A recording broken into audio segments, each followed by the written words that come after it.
தன் முதல் கடிதத்தில் தீர்மானத்திற்கு ஆதரவாக வாக்களித்த அனைத்திந்திய அண்ணா திராவிட முன்னேற்றக் கழக சட்டமன்ற கட்சியை சார்ந்த 5 உறுப்பினர்களும், அதேபோன்று 2வது கடிதத்தில் 14 உறுப்பினர்களும், 3வது கடிதத்தில் மாண்புமிகு உறுப்பினர் திரு பாலகிருஷ்ண ரெட்டி அவர்களும், 4வது கடிதத்தில் மாண்புமிகு உறுப்பினர் திரு CV சண்முகம் அவர்களும் ஆக மொத்தம் 21 உறுப்பினர்கள் அளித்த விளக்கத்தையும் அவர்கள் வெளிப்படுத்திய மனமார்ந்த வருத்தத்தையும் கருத்தில் கொண்டு கட்சியின் பொதுச் செயலாளர் என்ற முறையில் மாண்புமிகு உறுப்பினர் திரு எடப்பாடி கே பழனிசாமி அவர்கள் அந்த வாக்களிப்பை மன்னித்துள்ளதாகவும், அதன் விளைவாக 10வது அட்டவணையின் பத்தி 2(1)(b)யின் கீழ் அளித்த அந்த 21 உறுப்பினர்களுக்கு எந்த தகுதி இழப்பும் ஏற்படவில்லை என்று மாண்புமிகு உறுப்பினர் திரு எடப்பாடி கே பழனிசாமி அவரிடமிருந்து வரப்பெற்ற கடிதங்களில் தெரிவிக்கப்பட்டிருந்தது.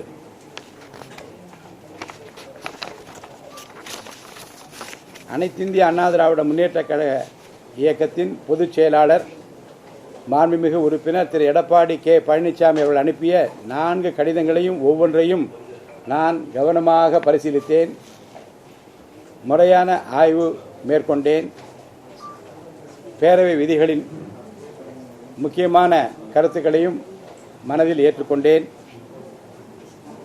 இறுதியில்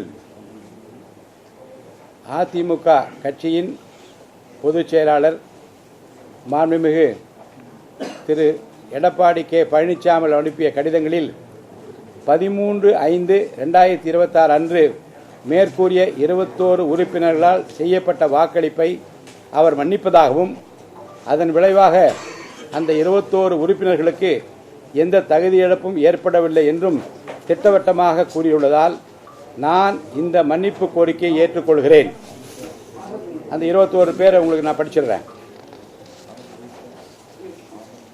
மாண்புமிகு உறுப்பினர் திரு SS சுகுமார் ஆற்காடு, மாண்புமிகு உறுப்பினர் திரு NSN நடராஜ் காங்கேயம், மாண்புமிகு உறுப்பினர் திரு ஹரிபாஸ்கர் அந்தியூர், மாண்புமிகு உறுப்பினர் திரு மோகன் பண்ருட்டி, மாண்புமிகு உறுப்பினர் திலீபன் ஜெய்சங்கர் சங்கரன் கோயில் தனி, மாண்புமிகு உறுப்பினர் திரு நத்தம் இரா விஸ்வநாதன் நத்தம், மாண்புமிகு உறுப்பினர் திரு SP வேலுமணி தொண்டாமுத்தூர், மாண்புமிகு உறுப்பினர் திரு KP அன்பழகன் பாலக்கோடு, மாண்புமிகு உறுப்பினர் திரு R காமராஜ் நன்னிலம், மாண்புமிகு உறுப்பினர் திரு C விஜயபாஸ்கர் விராலிமலை, மாண்புமிகு உறுப்பினர் திரு MR விஜயபாஸ்கர் கரூர், மாண்புமிகு உறுப்பினர் திரு KC வீரமணி ஜோலார்பேட்டை, மாண்புமிகு உறுப்பினர் கோ ஹரி திருத்தணி, மாண்புமிகு உறுப்பினர் அருள்மொழி தேவன் புவனகிரி, மாண்புமிகு உறுப்பினர் திருமதி லீமா ரோஸ் மார்டின் லால்குடி, மாண்புமிகு உறுப்பினர் ரவி மனோகரன் பழனி, மாண்புமிகு உறுப்பினர் திரு S சேகர் பரமத்தி வேலூர், மாண்புமிகு உறுப்பினர் திரு இரா ராகேஷ் சங்கராபுரம், மாண்புமிகு உறுப்பினர் திருமதி மரகதம் வெற்றிவேல் பாப்பிரெட்டிப்பட்டி, மாண்புமிகு உறுப்பினர் பாலகிருஷ்ண ரெட்டி ஓசூர், மாண்புமிகு உறுப்பினர்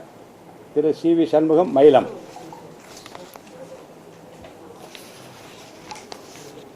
அனைத்திந்திய அண்ணா திராவிட முன்னேற்றக் கழக கட்சியின் பொதுச் செயலாளர் மாண்புமிகு உறுப்பினர் திரு எடப்பாடி கே பழனிசாமி அனுப்பிய கடிதங்களில் 13/5/2026 அன்று மேற்கூறி 21 உறுப்பினரால் செய்யப்பட்ட வாக்களிப்பை மன்னிப்பதாகவும், அதன் விளைவாக அந்த 21 உறுப்பினர்களுக்கு எந்த தகுதியும் இழப்பும் ஏற்படவில்லை என்று திட்டவட்டமாக கூறியுள்ளதால் நான் இந்த மன்னிப்பு கோரிக்கையை ஏற்றுக்கொள்கிறேன். மேலும் 13/5/2026 நடைபெற்ற வாக்களிப்பு தொடர்பாக இந்திய அரசியலமைப்பு சட்டத்தின் 10வது அட்டவணையின் கீழ் மேற்கூறி 21 உறுப்பினர்களுக்கு எதிரான அனைத்து மேல் நடவடிக்கைகளையும் கைவிடுகிறேன்.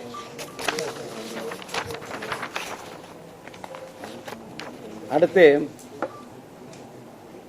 25 பேர் 21 பேருக்கு பிறகு எஞ்சியிருக்கிற 4 பேர்களை பற்றி தகுதி நீக்கம் செய்யக்கோரி மாண்புமிகு உறுப்பினர் திரு எடப்பாடி கே பழனிசாமி அவர்கள் சார்பாக மனு அளிக்கப்பட்டிருந்தது. 25 உறுப்பினர்களில் 21 பேருக்கு மன்னிப்பு வழங்கப்பட்டுள்ளதுடன் மீதமுள்ள 4 உறுப்பினர்கள் தொடர்பான மனுக்கள் மீது நடவடிக்கை தொடங்கப்பட்டுள்ளது என்பதையும் தெரிவித்துக் கொள்கிறேன். 4 உறுப்பினர்கள் பெயர்கள் மற்றும் தொகுதி: மாண்புமிகு உறுப்பினர் திரு S ஜெயக்குமார் பெருந்துறை, மாண்புமிகு உறுப்பினர் திரு K மரகதம் குமரவேல் மதுராந்தகம், மாண்புமிகு உறுப்பினர் திருமதி சத்யபாமா தாராபுரம், மாண்புமிகு உறுப்பினர் திரு SK சுப்பையா அம்மா சமுத்திரம்.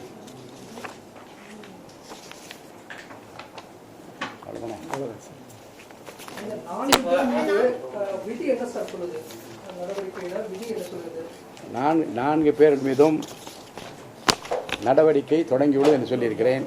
அது குறித்த விளக்கத்தை நடவடிக்கைகள் முடிவு வருகிற போது நான் விரிவாக விளக்கமாக உங்களுக்கு நான் பதிலளிப்பேன். தகுதியிழப்பு நடவடிக்கைகள் வேண்டாம் அப்படின்னு சொல்லி வந்து விதி என்ன சொல்லி வந்து மேற்கோள் காட்டுது? இபிஎஸ் அவர்களுக்கு அதிகம் கொடுத்திருந்தாரு, சட்டப்பேரவை விதி என்ன சொல்லுது சார்? அதன் அடிப்படையில் நீங்க எப்படி முடிவெடுக்கிறீங்க? ஒரு உறுப்பினர் அந்த கட்சியினுடைய கொறடா அறிவிப்பை மறுத்து வேறு விதமாக வாக்களித்தால் அந்த உறுப்பினர் மீது அந்த கட்சியினுடைய தலைமை கடிதத்தின் மூலமாக தெரிவிக்கிற போது நடவடிக்கை எடுக்கலாம் என்று விதி சொல்கிறது. அந்த விதியின்படி அவள் மீது நடவடிக்கை எடுக்க வேண்டும் என்று முதல் கடிதத்தை 13/5 கொடுத்து விட்டார்கள். பிறகு 15 நாளிலிருந்து 30 நாளைக்குள்ளாக மாறுபட்ட கருத்து இருந்தால் அவருக்கு பதில் சொல்லுகிற வாய்ப்பு இருக்கிறது விதிப்படி. அந்த விதிப்படி குறிப்பிட்ட காலத்திற்குள்ளாகவே முதல்ல 5 பேருக்கு நீங்கள் மன்னிப்பு வழங்கலாம் என்று ஒரு கடிதத்தையும், அதன் பிற்பாடு 14 பேருக்கு தனி கடிதத்தையும், அதற்கு பிற்பாடு இன்னொரு கடிதத்தில் ஒரு உறுப்பினரை பற்றியும், அதற்கு பிற்பாடு இன்னொரு உறுப்பினருக்கு ஒரு கடிதத்தை பற்றியுமாக 21 உறுப்பினரை பற்றி அவர்கள் எனக்கு கொடுத்த வருத்தம் தெரிவிக்கிற மன்னிப்புக்கு ஒரு கடிதத்தை நான் ஏற்றுக்கொண்டிருக்கிறேன். எனவே அவர்கள் மீது நடவடிக்கை தேவையில்லை என்று அவர் கொடுத்த கடிதத்தையும் பரிசீலனை செய்து இந்த முடிவு எடுக்கப்பட்டுள்ளது. அதிமுகவுடைய சட்டமன்ற குழு தலைவர் யார் அப்படின்னு முடிவு செஞ்சீங்களா? அந்த கடிதத்தையும் அவங்க கொடுத்திருந்தாங்க. இப்போ யார் சட்டமன்ற குழு தலைவராக இருப்பாங்க? அந்த பற்றிய பரிசீலனை இன்னும் ஆரம்பிக்கவில்லை. அப்படிப்பட்ட கடிதங்கள் ஏற்கனவே அளிக்கப்படவும் இல்லை. இப்போது நம் முன்னால் இருக்கிற பிரச்சனை தகுதி நீக்கம் பற்றி மாண்பு உறுப்பினர் திரு எடப்பாடி பழனிசாமி கொடுத்த கடிதத்தின் மீது இப்போது நடவடிக்கை எடுக்கப்பட்டிருக்கிறது.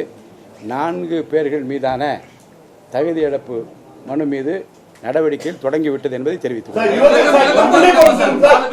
நம்பிக்கை கோரும் தீர்மானத்தில் 25 பேர் ஒரே முடிவு தான் எடுத்து வாக்களிச்சிருக்காங்க. 21 பேர் மீது நீங்க முடிவு எடுத்துட்டீங்கன்னா அடுத்த 4 பேர் மீது நீங்க எளிமையா முடிவு எடுத்துலாம் இல்லையா சார்? ஏன்னா ஒரே மாதிரியான முடிவு தான் எடுத்திருக்காங்க. 21 பேர் மட்டும் மன்னிச்சு விடுங்க அப்படின்னு சொல்றது எப்படி சார் கரெக்டா இருக்குமா சார்? இல்ல, அதாவது 25 பேரும் நடவடிக்கை எடுக்க வேண்டும் என்று அவர்கள் 25 பேர் மீது நடவடிக்கை எடுக்க வேண்டும் முதல் கடிதம் சொல்கிறது.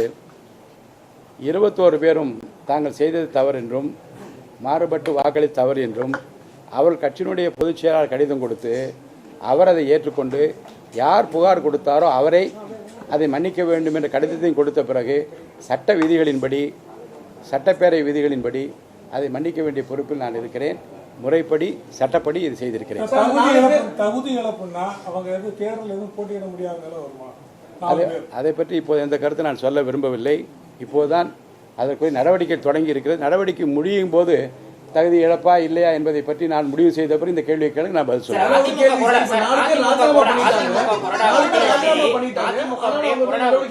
சட்டப்பேரவை விதிப்படி நடவடிக்கை எடுக்கலாமா? 4 சட்டப்பேரவை உறுப்பினர் ராஜினாமா பண்ணிட்டாங்க. ஆனாலும் சட்டப்பேரவை விதிப்படி அவர்கள் மீது நடவடிக்கை எடுக்க தொடங்கலாம். சட்ட விதிகளின்படி 4 உறுப்பினரும் அந்த கட்சியை சார்ந்த கொறடாவினுடைய அறிவிப்பை மீறிய காரணத்தினாலே அவர்கள் மீது நடவடிக்கை தொடங்கி இருக்கிறது. சார், அதிமுக கொறடா உத்தரவை மீறி தான் அந்த 21 பேர் வாக்களிச்சிட்டோம் அப்படின்னு சொல்லி மன்னிப்பு கடிதம் கொடுத்திருக்காங்க. அதை நீங்க அவங்க சொன்னதை எப்படி ஏத்துக்கிட்டீங்க? ஆனா அந்த 13/5 அரசுக்கு ஆதரவா வாக்களிச்சாங்கல்ல, அவை குறுக்கில் ஏறி இருக்குல்ல, அது அப்படியே தான் இருக்குமா இல்ல அது எதுவும் திரும்ப நடவடிக்கை எடுக்கப்படுமா? திரும்ப அவங்க கேட்டாங்கன்னா அதை பற்றி பிரச்சனை இப்போது எழவில்லை. அரசுக்கு ஆதரவு தானா இல்ல திருப்பி அவங்க கேட்டுக்கொள்ளும் பட்சத்தில் என்ன பண்ணலாம்? அரசுக்கு வாக்கெடுப்பின் போது ஆதரவு தெரிவித்தது செல்லும். அதற்கு பிற்பாடு உள்கட்சி பிரச்சனையின் காரணமாக எங்கள் கொறடார் உத்தரவை அவர் மீறினார் என்பதை பற்றியும் அதை பற்றிய விவாதங்கள் பின்னாலே தான் வருகிறது. எனவே வாக்கெடுப்பில் 25 உறுப்பினர்கள் வாக்களித்தது செல்லுபடிதான். சார், இப்ப 18ஆம் தேதி சட்டப்பேரவை ஆளுநர் உரையுடன் தொடங்குது. அதுக்கு முன்னாடி அதிமுகவுடைய எதிர்கட்சி தலைவர் யார், கொறடா யாருன்றது சொல்லிட்டீங்களா? அதற்கு காலக்கெடு எதுவும் இல்லையா? காலக்கெடு எதுவும் கிடையாது. முறையாக ஆய்வு செய்து ஒன்றொன்றா அவர்களே கடிதம் கொடுத்தார்கள். காலையில் ஒரு கடிதம், மாலையில் ஒரு கடிதம் கொடுத்தார். காலையில் கொடுத்தார்கள் தகுதி நீக்கம் செய்ய வேண்டும் என்று, மாலையிலே கடிதம் கொடுத்தார்கள். அடுத்து 27ஆம் தேதி 21 பேரை மன்னிக்கிறோம் என்று சொன்னார்கள். அவர்களாக முடிவெடுத்து ஒன்றை சொல்கிறார். நாங்கள் சட்ட விதிகளின்படி உரிய கால அவகாசத்தில் அதற்குரிய முடிவு அறிவிப்போம். ஒவ்வொரு கூட்டத்தொடரும் தமிழ் தாய் வாழ்த்தோட தான் தொடங்குறது மரபு. அந்த மரபு தான் இந்த முறையும் தொடரும். பிளே ஸ்டோர் மற்றும் ஆப் ஸ்டோரில் இருந்து பாலிமர் செயலியை QR கோடு மூலம் பதிவிறக்கம் செய்யுங்கள். செய்திகளை உடனுக்குடன் பெறுங்கள்.